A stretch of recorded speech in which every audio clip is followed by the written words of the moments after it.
আসসালামু আলাইকুম। আমি এখন বানাবো খুব সহজে তৈরি দারুণ মজার একটা ছোলা বুট, মানে ছোলার আইটেম। রমজানে ইফতারিতে আমাদের একটা অত্যাবশ্যকীয় আইটেম হচ্ছে ছোলার। এই 30টা দিন অন্তত আমরা সবাই ছোলা খাই, তো চেষ্টা করি একটু অন্যভাবে, একটু অন্য স্বাদে তৈরি করা যায় কিনা। তো আসেন দেখি শুরু করা যাক।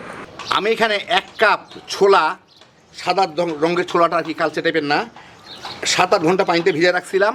এখন এটাকে আমি ভালো মতো কচলায় ধুয়ে এটাকে পানি দিয়ে সিদ্ধ করতে বসায় দিব। আমি যে ছোলাগুলোকে ভিজা রাখছিলাম 4-5 ঘন্টা ভিজা রাখার পরে এইগুলা এই অবস্থা, আমি ভালো করে ধুয়ে নিছি। এখন আমি এগুলাকে আধা চা চামচ খাবার সোডা দিব অথবা বেকিং সোডা দিয়ে এর মধ্যে পর্যাপ্ত পরিমাণ পানি দিয়ে এটাকে আমি সিদ্ধ করে নিব। প্রায় ছোলার ডবল পানি দিলাম। প্রায় 15 মিনিটের মধ্যে বুটটা সিদ্ধ হয়ে গেছে। দেখেন পানিগুলো কেমন কালো কালো হয়ে গেছে। আমি চুলাটা বন্ধ করে দিই। এই যে বুটগুলা দেখেন চাপ দিলেই এই যে গলে যাচ্ছে। এখন আমি এগুলাকে পানিটা ফেলে ভালো মতো একবার ধুয়ে নিব। আমি এখানে আধা কেজি আলু সিদ্ধ করে নিছি। এইগুলাকে আমি একটু বড় বড় সাইজ করে কেটে নিব। আলুগুলা কিন্তু একটু শক্ত শক্ত করে সিদ্ধ করা, একদম গলা গলা না।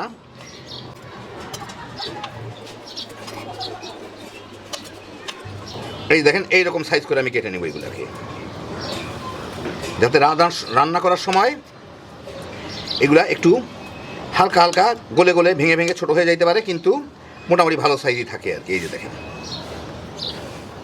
আমি কড়াইয়ে 2 টেবিল চামচ তেল গরম করে এর মধ্যে 2টা তেজপাতা, 2-3 টুকরা দারচিনি আর 2টা এলাচি আমি হামানদিস্তে একটু গুঁড়া করে রাখছি। এই যে হামানদিস্তে একটু গুঁড়া করে রাখছি, মানে ভেঙে রাখছি, ওগুলা দিয়ে দিব এর মধ্যে। সাথে 2টা শুকনা মরিচ। কয়েক সেকেন্ড এটা নাড়াচাড়া করে নিই যাতে গরম মশলার ফ্লেভারটা এর মধ্যে আসে। খুব বেশি না, 15-20 সেকেন্ড নাড়াচাড়া করলেই হয়ে যাবে গরম তেলে। ভেজে এর মধ্যে আমি 2টা বড় সাইজের দেশি পেঁয়াজ, বেশ গোমা গোমা সাইজের ছিল, ওগুলা দিয়ে দিব, আধা কাপের একটু বেশি। ওগুলা দিয়ে আমি এটাকে একটু পেঁয়াজগুলো সহ একটু ভেজে নিব। পেঁয়াজগুলো লাল করব না, সাইডটা বাদামি হইলেই হবে। আমি মাঝারি আঁচে রান্না করতেছি। পেঁয়াজের পাশগুলো একটু বাদামি হওয়া শুরু করলে আমি চুলার জালটা এখন কমায় দিই, মিডিয়াম আর লোর মাঝামাঝি নিয়ে যাই। এর মধ্যে আমি দিয়ে দিচ্ছি 1 টেবিল চামচ আদা রসুন বাটা দিয়ে এইটাকে একটু নাড়াচাড়া করে নেব যাতে আদা রসুনের কাঁচা গন্ধটা চলে যায়। আদা রসুনের কাঁচা গন্ধটা চলে গেলেই এর মধ্যে দিয়ে দিচ্ছি 1 চা চামচ হলুদের গুঁড়া, 1 চা চামচ জিরার গুঁড়া, স্বাদ মতো মরিচ, গুঁড়া মরিচ। এর সাথে একটু নাড়াচাড়া করে নিই হলুদের কাঁচা গন্ধটা চলে যাওয়া পর্যন্ত। এই কয়েক সেকেন্ডের মধ্যেই হলুদের কাঁচা গন্ধটা চলে গেলে আমি এখানে 3টা টমেটো ছোট ছোট করে কেটে রাখছি, ওগুলা দিয়ে দিব। আর সাথে একটু লবণ দিয়ে এটাকে ভেজে নিব যাতে টমেটোটা একটু গলে যায়। খুব বেশি না, মিনিট 3 ভেজেই আমি কিন্তু টমেটোটা গলাবো না, জাস্ট নরম করব। এখন এর মধ্যে আমি দিয়ে দিচ্ছি স্বাদ মতো কাঁচামরিচ, লাল মরিচ। এর সাথে একটু নাড়াচাড়া করে নিই, অল্প একটু ভাজা টাইপের হলে একটু ফ্লেভারটা ভালো আসে।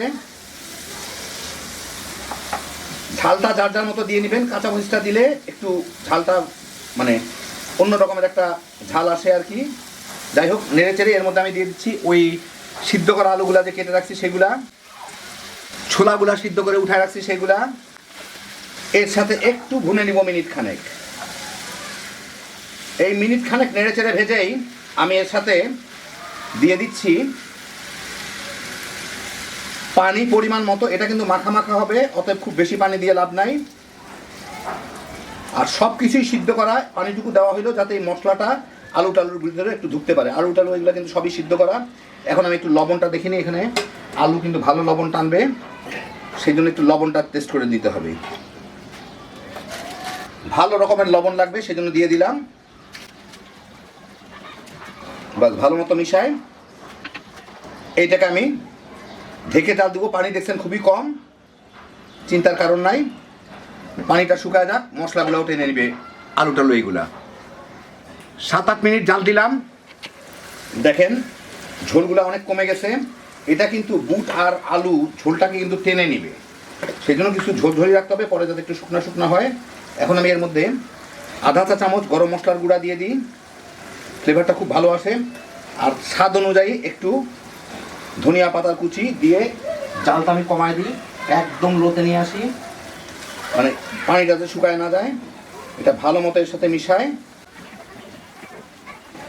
চুলার জালটা বন্ধ করে আমি এটাকে ঢেকে রাখি কিছুক্ষণ, যাতে ফ্লেভারটা সব দিকে চলে যেতে পারে আর ঝোলটাও কিন্তু একদম টেনে যাবে। তো এই দেখেন হয়ে গেল আমার খুব সহজে তৈরি দারুণ মজার ছোলা ভুনা।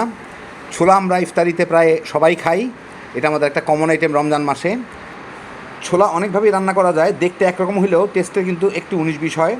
তো যারা এটা পছন্দ করবেন একবার এইভাবে বানায় খেয়ে দেখেন, অনেক মজা পাবেন। বাচ্চা বড় সবাই মিলে তামা তামা করে খেয়ে ফেলাইতে পারবেন ইফতারিতে। হ্যাপি জোশের একটা আইটেম। আল্লাহ আপনাদের সবাইকে ভালো রাখুন, সুস্থ রাখুন, নিরাপদে রাখুন। ইনশাল্লাহ বেঁচে থাকলে আবার দেখা হবে।